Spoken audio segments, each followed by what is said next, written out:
BJP రాష్ట్ర కార్యవర్గ సభ్యులు బంగ్లా లక్ష్మీకాంతారెడ్డి అధ్యక్షతన బూత్ కమిటీ సమావేశంలో అధ్యక్షులకు అయోధ్యకు విమాన ప్రయాణం ఉచితంగా నేను తీసుకెళ్తాను అని చెప్పడం జరిగింది. ఈ కార్యక్రమంలో వివిధ గ్రామాల బూత్ అధ్యక్షులు, బీజేపీ కార్యకర్తలు, వివిధ మండలాల నాయకులు పాల్గొన్నారు. ఈ కార్యక్రమంలో లక్ష్మీకాంత్ రెడ్డి మాట్లాడుతూ ప్రతి ఒక్క కార్యకర్త రామబాణంలో పాల్గొని పార్లమెంట్ ఎన్నికల్లో డీకే అరుణక్కను అత్యధిక మెజార్టీతో గెలిపించాలని ఆయన సూచించారు.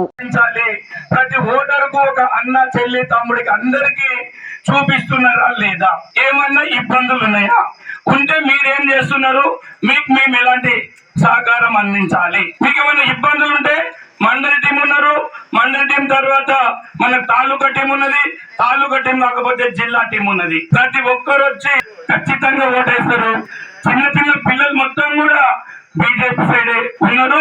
అమ్మ నాన్నలు నేను గత 12 సంవత్సరాల నుంచి చూస్తున్నా కాబట్టి ఇక వాళ్ళందరూ కూడా ఒక నిర్ణయానికి వచ్చిందంటే వదిలిపెట్టరు.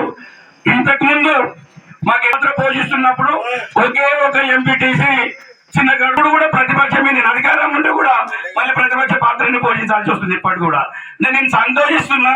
అధికారంలో ఉండి చేయడం వేరు, ప్రతిపక్షంలో ఉండి సామాన్య జనానికి అండగా ఉండి వాళ్ళని మోటివేషన్ చేసి మనం గెలవడం వేరు. ఇది దైవాధీనంగానే భావిస్తున్నా.